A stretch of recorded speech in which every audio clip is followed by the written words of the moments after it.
Hi குட்டீஸ், இன்னைக்கு தெனாலிராமன் பொய் எல்லாரும் சொல்லுவாங்க அப்படிங்கிற கதையோட வந்திருக்கேன். கதையை ஸ்கிப் பண்ணாமல் முழுசாக பாருங்கள். தெனாலிராமன் விஜயநகர சாம்ராஜ்யத்தோட மன்னர் கிருஷ்ணதேவராயர்கிட்ட விகடகவியாக வேலை பார்த்துட்டு வந்தார். அப்போ மன்னர்கிட்ட ஒரு தடவை தெனாலிராமன் என்ன சொன்னார்னா, எல்லாருமே ஒரு சூழ்நிலை வரும்போது பொய் தான் சொல்லுவாங்க அப்படின்னு சொன்னதுமே மன்னருக்கு செம்மையாக கோவம் வந்துடுது. என்ன கோவம்னா, நான் எப்பயுமே பொய் பேசுனது கிடையாது, என்னை சேர்ந்தவங்க அமைச்சருங்க யாருமே பொய் பேசுனது கிடையாது, என் நாட்டிலையும் யாரும் பொய் பேசுனது கிடையாது அப்படின்னு சொன்னதுமே தெனாலிராமன் சிரிக்கிறார். ஏன் சிரிக்கிற தெனாலிராமா அப்படின்னு சொல்லி கேட்டதுமே, இல்லை யாருமே அப்படி பொய் பேசாமல் இருக்க முடியாது, நீங்களும் ஒரு சுச்சுவேஷனில் பொய் சொல்லுவீங்க அப்படின்னு சொல்கிறாரு. இதுக்கு மேலே இப்படி பேசினா உன்னை கடுமையாக தண்டிச்சிடுவேன் அப்படின்னு சொல்லி மன்னர் அவரை எச்சரித்து அங்கேருந்து அமைச்சிடுறாரு.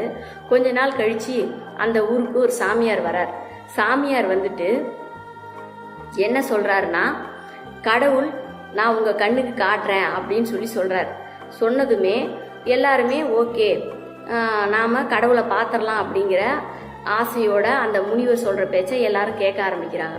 உள்ளே போய் பார்த்துட்டு நான் கடவுளை பார்த்துட்டேன்னு எல்லாருமே சொல்கிறாங்க. அதுக்கப்புறம் மன்னருக்கே டவுட் வந்துடுது, கடவுளை எப்படி உடனே பார்க்க முடியும், நாம் எல்லாருமே பாவம் செய்யாதவங்களா இருந்தால் தானே கடவுளை பார்க்க முடியும் அப்படின்னு சொல்லி கேட்கும்போது, அந்த முனிவர் எல்லாரையும் உள்ளே அனுப்பும் போது என்ன சொல்லி அனுப்புகிறாருன்னா, பாவம் செய்யாதவங்க கண்ணுக்கு தான் கடவுள் தெரிவார், இல்லைன்னா தெரிய மாட்டாரு அப்படின்னு சொல்லி அனுப்பிடுறாரு. அப்படி சொன்னதுமே வெளியே நம்ம பாவம் செஞ்சவன்னு எல்லாரும் ஒத்துக்க மாட்டாங்க இல்லையா, அதனால எல்லாருமே நான் கடவுளை பார்த்துட்டேனே சொல்லி வெளியே வந்துடுறாங்க. அதுக்கப்புறம் மன்னர் அங்கே போய் அந்த என்னதான் அங்கே நடக்குதுன்னு தெரிஞ்சுக்கிறதுக்காக கிளாரிஃபை பண்ணுறதுக்காக மன்னர் அங்கே போகிறாரு. முனிவர்கிட்ட நானும் கடவுளை பார்க்கணும்னு உள்ளே போய் பாருங்க, அறையில் கடவுள் இருக்கார் அப்படின்னு சொன்னதுமே உள்ளே போய் பார்த்தா ஒரு கண்ணாடி மாட்டி வச்சுருக்கு, அதில் அவங்க முகம் மட்டும்தான் தெரியுது, வேறு எதுவுமே தெரியல.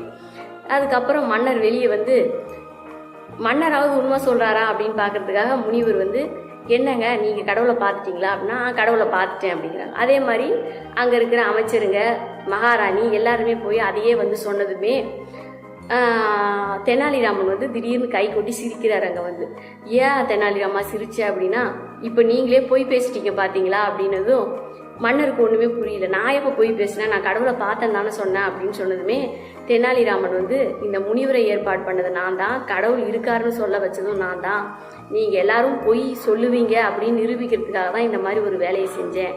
மன்னா, எல்லாருமே ஒவ்வொரு சுச்சுவேஷன்லையும் ஏதாவது ஒரு சுச்சுவேஷனில் நம்ம பொய் சொல்ல வேண்டியிருக்கும், பொய் சொல்லி தான் எல்லா மனிதர்களும் வாழ முடியும், யாருமே உண்மையாக வாழ முடியாது, அதை புரிய வைக்க தான் நான் இந்த வேலையை செஞ்சேன் அப்படின்னு சொன்னதுமே தெனாலிராமனை பாராட்டி மன்னர் நிறையா பரிசுகளும் கொடுக்குறார். இதுலேருந்து என்ன தெரியுதுன்னா, நாம் எந்த சுச்சுவேஷன்லையும் பொய் சொல்லிடுவோம், பொய் சொல்லாமல் யாராலையும் இருக்க முடியாது, நாம் ஒன்றும் கடவுள் கிடையாது. அதனால தான் இந்த கதையை சொன்னேன். குட்டீஸ் தமிழ் ஸ்டோரிஸ் சேனலுக்கு சப்ஸ்கிரைப் பண்ணுங்கள், லைக் பண்ணுங்கள், ஷேர் பண்ணுங்கள். பாய் குட்டீஸ், பாய். குட்டீஸ் தமிழ் ஸ்டோரிஸ் சேனலுக்கு சப்ஸ்கிரைப் பண்ணாதவங்க சப்ஸ்கிரைப் பண்ணுங்க, மறக்காம பெல் பட்டனை கிளிக் பண்ணுங்க.